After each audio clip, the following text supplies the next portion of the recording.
មីសូពុកម៉ែបងប្អូនទាំងអស់គ្នាថ្ងៃនេះនឹងខ្ញុំសូមណែនាំអំពីវិធីក្នុងការប្រើប្រាស់កៅអី Massage Asics Pro សម្រាប់ការប្រើប្រាស់គឺមានភាពងាយស្រួលយើងអាចបញ្ជាបាន13របៀបទី1បងប្អូនទាំងអស់គ្នាអាចបញ្ជាបានទៅលើអេក្រង់ Touch Screen ទី2គឺនៅលើប៊ូតុងសកួរនៅលើប្រកាន់ដៃខាងស្ដាំទី3គឺយើងអាចបញ្ជាបាននៅ Voice សលេងចានេះគឺជាអេក្រង់ដំបូងគឺយើងចុចអានេះបន្ទាប់មកកៅអីវានឹងចាប់ផ្ដើម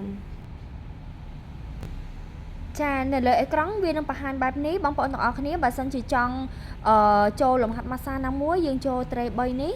ចាក្នុងហ្នឹងគឺយើងចុចទៅលើ auto program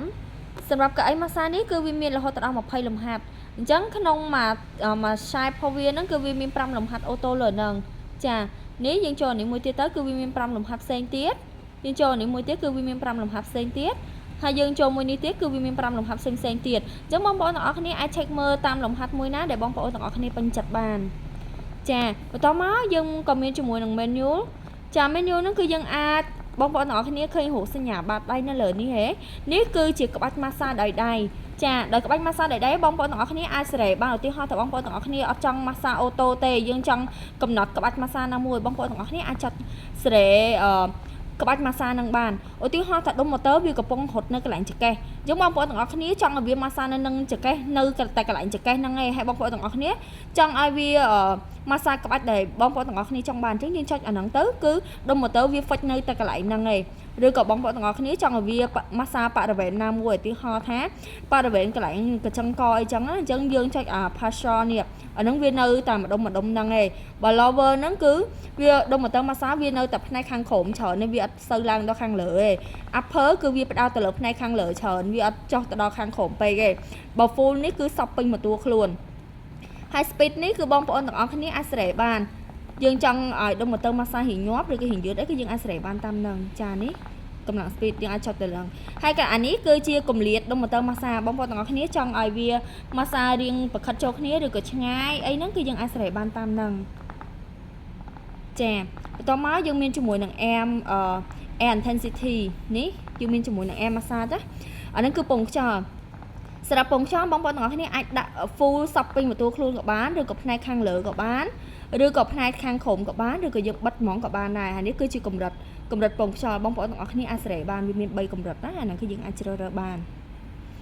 ចាហើយនេះចាបងប្អូនចូលកន្លែងនេះទៅគឺយើងបិទ crop clean នៅកន្លែងកពួនជើងបងប្អូនទាំងអស់គ្នាបើសិនជាបងប្អូនទាំងអស់គ្នាអត់ចង់បានcrop clean massage កន្លែងកពួនជើងឬក៏បាត់ជើងទេបងប្អូនទាំងអស់គ្នាអាចបិទនៅនឹងបានឧទាហរណ៍ថាវាម៉ាស្សារៀងឈឺអញ្ចឹងណាយើងចុចបិទវាហ្មងក៏បានដែរឬក៏យើងបន្ថយទៅកម្រិតក៏បានដែរចានេះយើងបន្ថយទៅកម្រិតវាទៅអញ្ចឹងកម្លាំងម៉ាស្សាវារៀងស្រាលជាងមុន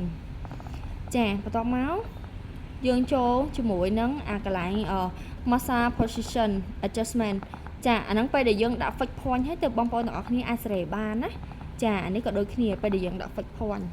ចាបន្ទាប់មកយើងមានជាមួយ memory ជាធម្មតាបងប្អូនទាំងអស់គ្នាបើសិនជាចង់ save memory អីហ្នឹងគឺយើងអាច save លើនឹងបានតែបើសិនជាអត់ទេយើងអត់ចាំបាច់ប្រើវាក៏បាននៅកន្លែងហ្នឹងចា setting ក្នុង setting ហ្នឹងគឺយើងមានជាមួយនឹងភ្លើងចាភ្លើង LED នៅកន្លែងគៀនកៅអីបងប្អូនទាំងអស់គ្នាចង់បើកក៏បានបិទក៏បានភាសាចាយើងមានជាមួយនឹងការជ្រើសរើសភាសាយើងមានជាមួយនាទី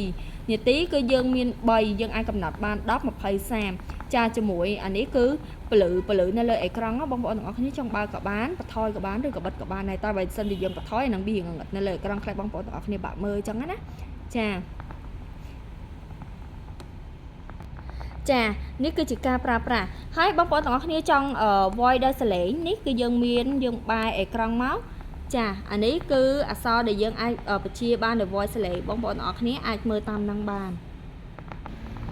ចាហើយនេះគឺជាប៊ូតុងសកួរនៅលើប្រកាន់ដៃយើងមានជាមួយនឹងប៊ូតុងបិទបើកឬក៏ពវល់អានេះដើម្បីឲ្យកៅអីវារៀងផ្ដេកឬក៏ផ្ងាហើយនេះគឺជាយើងចុចអានេះមួយទៅគឺយើងអាចបើកបញ្ជាដោយ voice សលេងក៏បានចាអានេះគឺយើងដូរលំហាត់ម៉ាស្សាចាអក្សរ A ហ្នឹងដូរលំហាត់ម៉ាស្សាដែលយើងត្រូវការចាហើយនេះគឺមួយនេះគឺជាកន្លែងដែលយើងសេរីកៅអីចាយើងចង់សេរីវារៀងប្រឈរឬក៏រៀងផ្ងាឬក៏ជើងយើងចង់ឲ្យវារៀងប្រខិតចូលឬក៏ប្រខិតចេញបងប្អូនទាំងអស់គ្នាអាចចុចនៅលើនឹងបានហើយនេះគឺជាកន្លែងចុចកម្ដៅបងប្អូនទាំងអស់គ្នាយើងអាចចុចកម្ដៅនៅលើនេះបានចាបិទបើកកម្ដៅបាននៅលើហ្នឹងអញ្ចឹងសម្រាប់ការប្រើប្រាស់របស់កៅអីហ្នឹងគឺមានតែប៉ុណ្្នឹងឯងអញ្ចឹងសូមអរគុណបងប្អូនទាំងអស់គ្នាដែលបានតាមដានទស្សនាវីដេអូមួយនេះអរគុណច្រើន